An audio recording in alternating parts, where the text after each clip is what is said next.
Boa tarde a todos, boa tarde a todo mundo que nos assiste, boa tarde ao pessoal aqui da produção que está comigo também.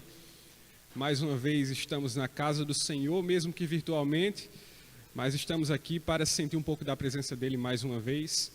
E espero que o Espírito Santo se faça presente entre nós e possa tocar os nossos corações.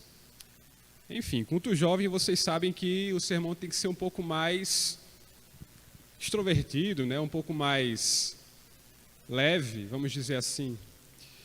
E hoje nós teremos uma temática que é bastante jovial, bastante comum na linguagem dos jovens, né? Mas eu só vou falar o título do sermão após nós fazermos uma breve oração. Vamos conversar com Deus e pedir a unção do Espírito Santo dele. Então, onde você está, feche os seus olhos, vamos fazer uma oração. Oremos.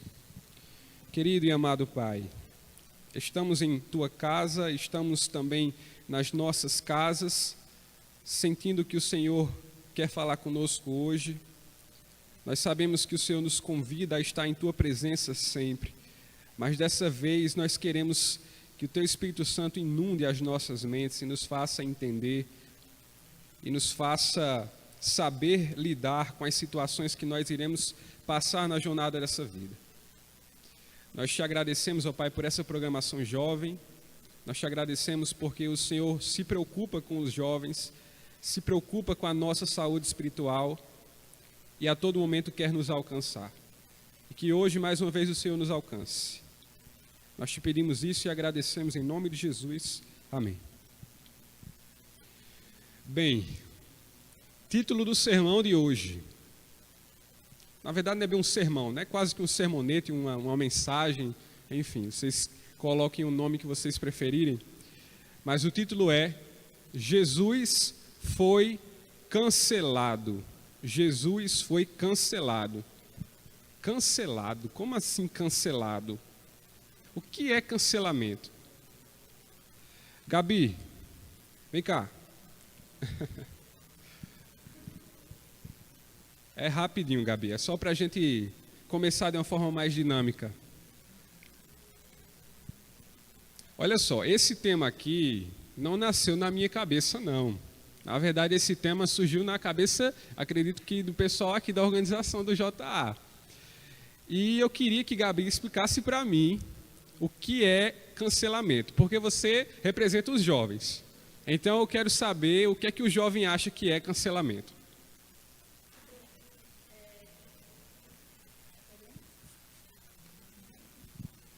Bem, nos dias de hoje, né, a gente enfrenta aí nas redes sociais uma grande influência pelas pessoas que são legais, né, que todo mundo coopera, que todo mundo acha massa suas atitudes, e pelas pessoas que a gente, quando se põe no lugar de juiz, a gente acha que aquela atitude não é tão legal. Então, aí, muitas pessoas, a mídia influencia muito isso para a gente cancelar pessoas. Antigamente, a gente cancelava coisas, né? Cancelava linha de telefone, internet, mas, hoje em dia, a comunidade passou a cancelar pessoas. Então, cancelar pessoas é no sentido de eu não concordo com o que a pessoa faz, então eu não tenho o direito de escutá-la, de ouvi-la, então, a partir desse momento, eu cancelo ela. Ok, obrigado, Gabi. Tá muito mais do que explicado, então, né? Cancelamento seria uma espécie de opinião negativa sobre alguém, ou talvez um julgamento, você julgar alguém, né? Às vezes, algumas pessoas se colocam nessa posição. Hoje em dia está na moda cancelar, né? Nós sabemos que a internet é regida por formadores de opinião, né? Que são vloggers, que são youtubers. E quando eles cancelam alguém, como Gabi falou, hoje em dia são canceladas pessoas, então quando eles cancelam alguém, toda uma massa acompanha esses formadores de opinião e cancelam junto. Então acontece uma espécie de linchamento virtual, geralmente, né, em que uma pessoa é colocada no ponto de vista de todos para ser julgada, para ser criticada. É isso que acontece, é isso que é o chamado cancelamento. E talvez o jovem hoje, por saber dessa possibilidade, tenha um pouco de medo de ser cancelado. Não sei se você que está assistindo aí, em algum momento você já sentiu medo de ser cancelado. Não tem problema você sentir medo de ser cancelado. A questão é, por quem você tem medo de ser cancelado? Tá? Quem será que... A opinião de quem importa de verdade para você? Será que você tem medo de ser cancelado por pessoas desconhecidas? Ou será que você tem medo de ser cancelado pelos seus amigos mais próximos? E aí, pelo medo de ser cancelado, você deixa de falar algumas coisas ou deixa de ter algumas atitudes? Será que você tem medo de ser cancelado pelos seus amigos? Outras pessoas podem ter medo de ser cancelados pela sua família e tem uma precaução muito grande sobre a opinião dos seus familiares e fazem de tudo para não ferir os sentimentos dele e também para não mudar a opinião deles sobre você. Então, muita gente tem medo de ser cancelado pela família. Outros têm medo de ser cancelado pela igreja. Nós sabemos que existe também essa outra via. Pessoas que são canceladas pelos membros da igreja através de atitudes, através da maneira de se portar na sociedade. Percebam que existem vários medos de cancelamentos partindo de pessoas diferentes. Mas a essência de hoje, da mensagem de hoje, é para que você entenda que você não precisa ter medo de ser cancelado pelos seus amigos, pela sua família, pela igreja, porque a opinião desse pessoal todo aí, no fim das contas, não vai interferir na sua salvação ou não. Só uma opinião sobre você importa. É essa opinião que a gente vai estudar hoje. Mas se o título do sermão é Jesus foi cancelado, nós estudaremos a história dele, porque ele é o nosso exemplo, ele é o nosso referencial. Falei aqui de vários exemplos de pessoas que podem cancelar você e talvez você tenha medo disso. Mas de repente eu pergunto assim, você tem medo de ser cancelado por Deus? E aí o jovem pode me responder assim, Felipe, eu não tenho medo de ser cancelado por Deus, porque eu sei que Deus é misericordioso, o amor dele é incondicional, por que Deus me cancelaria? E aí, por conta dessa ausência de medo de cancelamento de Deus, às escondidas vive a vida que quiser, faz o que quiser, age como quer, fala como quer, porque não tem medo do cancelamento de Deus, já que Deus é misericordioso, ele é amoroso. Então, dos cancelamentos, talvez o que menos importa para algumas pessoas é o cancelamento de Deus.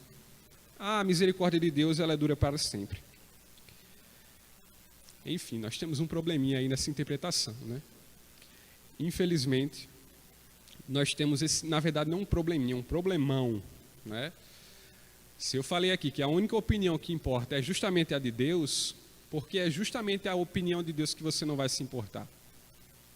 Na verdade, essa deveria ser a opinião mais preciosa para nós. Hoje nós vamos estudar o nosso referencial Jesus Cristo. Vamos tentar entender como é que Jesus lidava com as opiniões alheias e com a opinião do seu pai. Será que ele dava a mesma importância? Será que ele dava mais importância para a opinião de pessoas do que para a de Deus? Acho que essa resposta já é bem clara. Mas nós iremos ler 3 histórias aqui. 3 histórias. 3 momentos da vida de Jesus que mostram a trajetória que talvez eu e você iremos passar. Uma trajetória praticamente igual. Então a gente vai estudar essas 3 histórias para nos prepararmos, porque nos últimos dias será dessa forma. Vai ser assim na vida do jovem. E a gente precisa saber como vai ser para se preparar. Abra sua Bíblia onde você está, em Marcos capítulo 11. Abra sua Bíblia, para quem tem Bíblia no aplicativo do celular, abra também. Marcos capítulo 11, verso do 1º até o 10º. Primeiro momento que nós vamos estudar da vida de Jesus, o título é A Entrada Triunfal de Jesus em Jerusalém. Olha que momento bom, olha que momento feliz da vida de Jesus. A gente geralmente fala muito sobre os momentos de sofrimento, de tristeza, mas olha que momento feliz que Jesus passou aqui no capítulo 11 de Marcos. Acompanhem comigo. Diz assim: Quando se aproximavam de Jerusalém, de Betfagé e Betânia, junto ao Monte das Oliveiras, enviou Jesus 2 dos seus discípulos e disse-lhes: Ide à aldeia que aí está diante de vós, e logo ao entrar achareis preso um jumentinho, o qual ainda ninguém montou. desprezei-o e trazei-o, desprendei-o e trazei-o.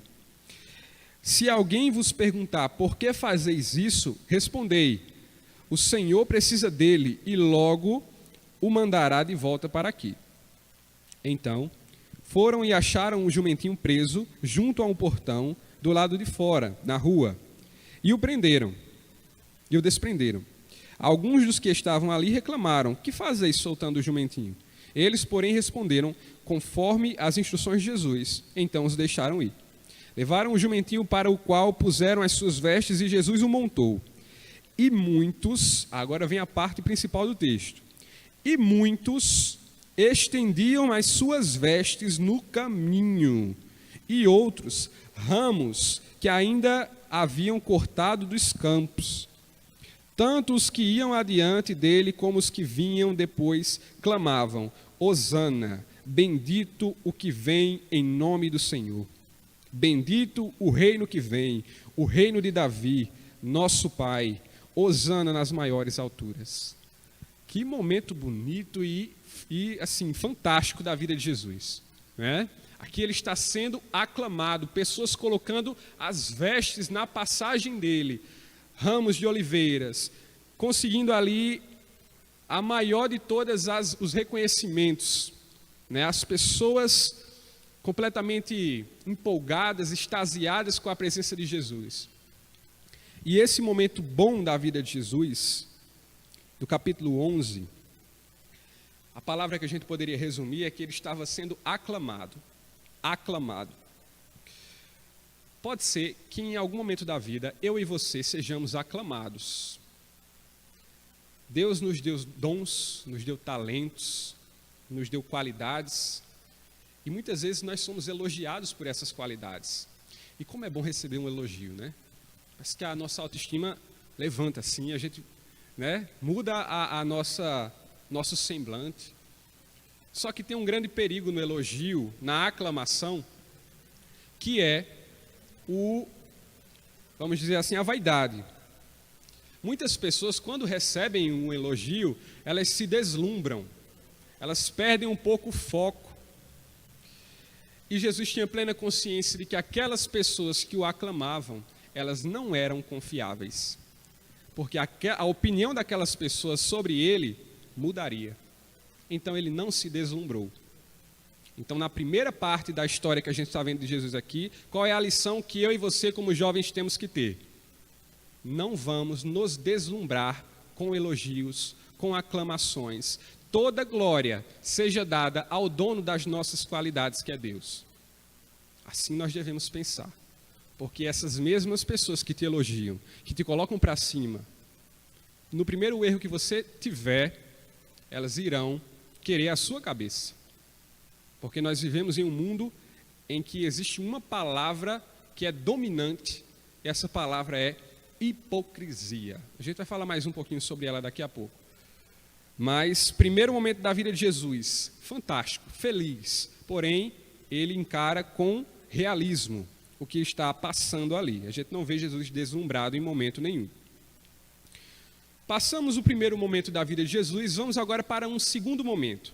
Agora, ele não está sendo mais aclamado, mas ele está presenciando uma situação de cancelamento. Vamos ver que situação é essa. João capítulo 8, abra a sua Bíblia em João capítulo 8.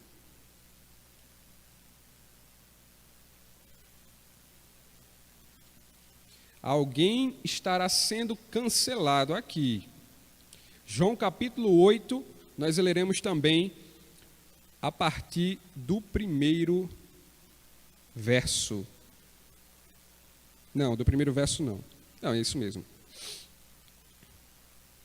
A mulher adúltera. Acompanhe comigo na sua Bíblia. Diz assim: Jesus, entretanto, foi para o Monte das Oliveiras.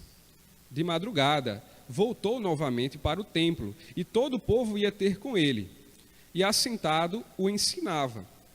Os escribas e fariseus trouxeram à sua presença uma mulher surpreendida em adultério. E, fazendo-a ficar de pé no meio de todos, disseram a Jesus: Mestre, esta mulher foi apanhada em flagrante de adultério. E na lei na lei nos mandou Moisés que tais mulheres fossem apedrejadas. Tu, pois, que dizes? Isto diziam eles, tentando-o, para terem de que o acusar. O que é que Jesus fez? Mas Jesus, inclinando-se, escrevia na terra com o dedo. Como insistissem na pergunta, Jesus se levantou e lhes disse: aquele que dentre vós estiver sem pecado, seja o primeiro que lhe atire a pedra. E tornando a inclinar-se, continuou a escrever no chão. Mas ouvindo eles esta resposta, e acusados pela própria consciência, foram se retirando um por um, a começar pelos mais velhos até os últimos, ficando só Jesus e a mulher no meio onde estava. Erguendo-se Jesus, e não vendo a ninguém mais além da mulher, perguntou-lhe: mulher, onde estão os teus acusadores? Ninguém te condenou? Respondeu ela: ninguém, Senhor. Então lhe disse Jesus: nem eu tampouco te condeno. Vai e não peques mais. Que história propícia para o tema de hoje, né? Aqui nós temos uma situação clara de cancelamento.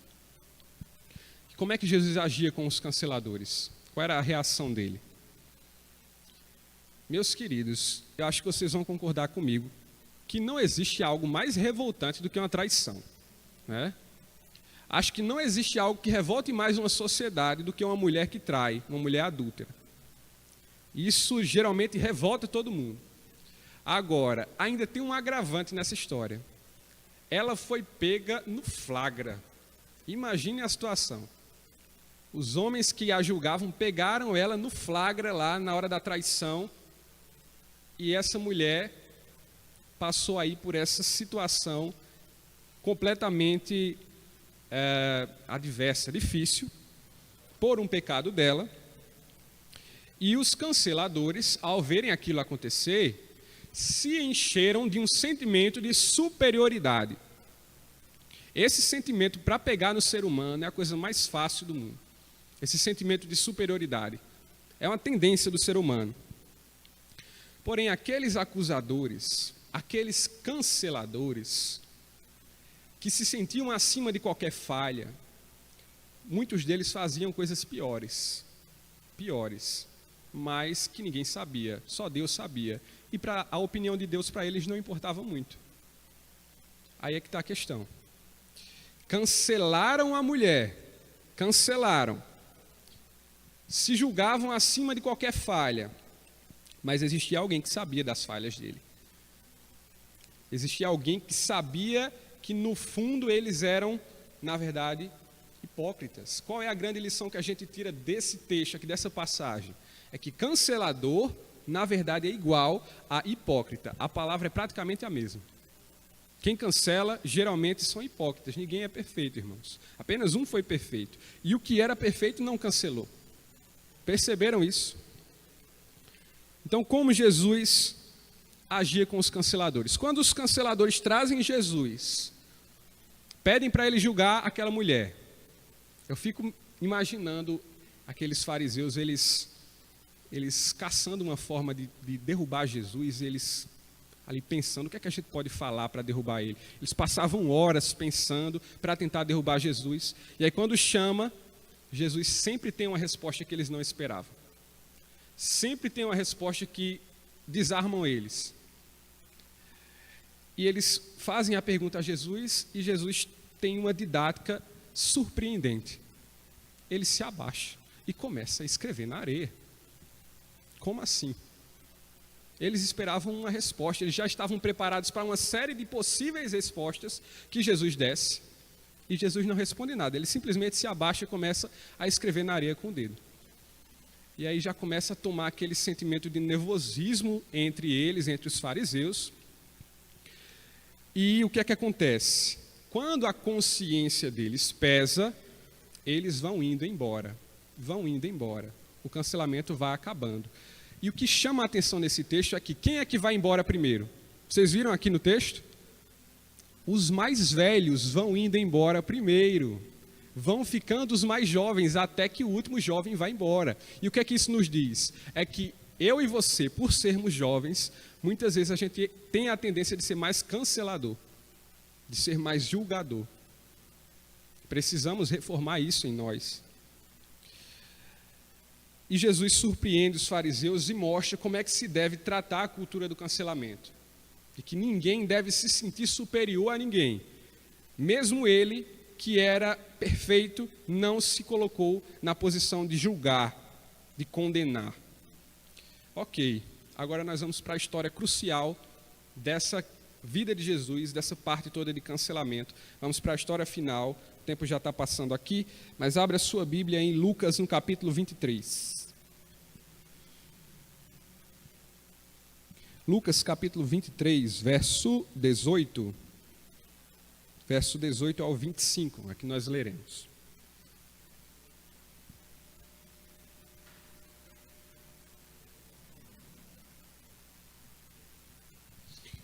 Vamos lá, diz assim: toda a multidão, porém, gritava: fora com este, solta-nos Barrabás.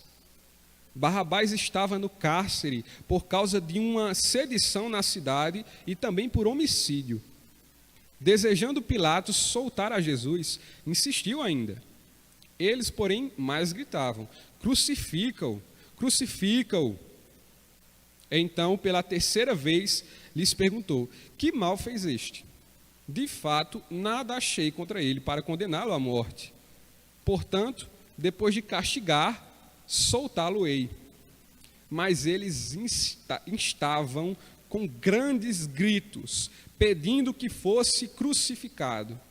E o seu clamor prevaleceu. Então Pilatos decidiu atender-lhes o pedido.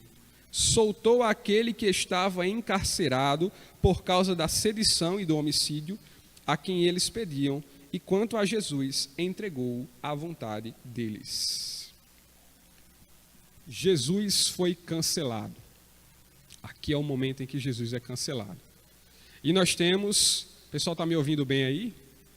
Na internet aí está ouvindo? Ok, então vou prosseguir.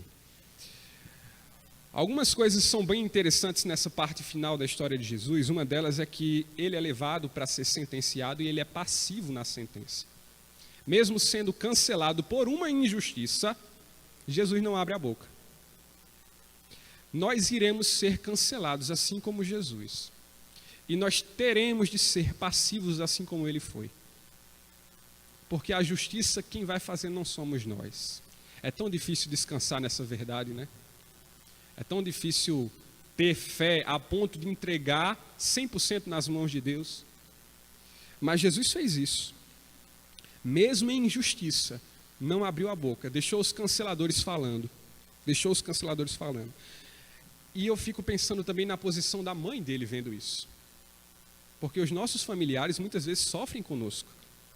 Quando a gente é cancelado, tem gente que nos ama que também está sofrendo por isso. E existe uma música de Melissa Barcelos chamada Maria, que conta um pouquinho dessa perspectiva de Maria diante daquela situação toda com Jesus. Em que ela pergunta: por que tantos risos? Qual é o motivo?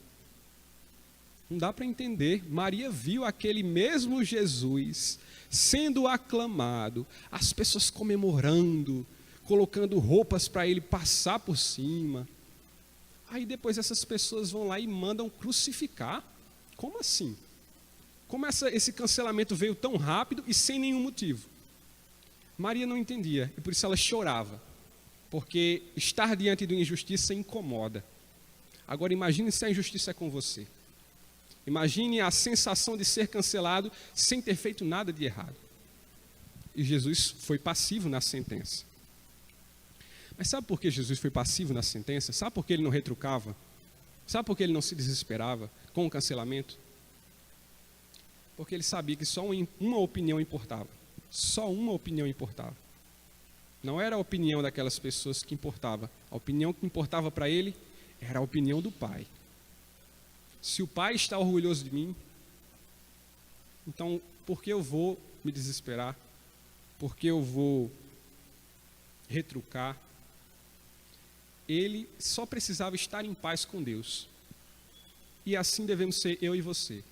Se existe um mundo inteiro te acusando, fazendo um linchamento virtual com você, como está a opinião de Deus sobre você? É só isso que importa. Quando chegarem os últimos dias, nós seremos cancelados pela nossa fé.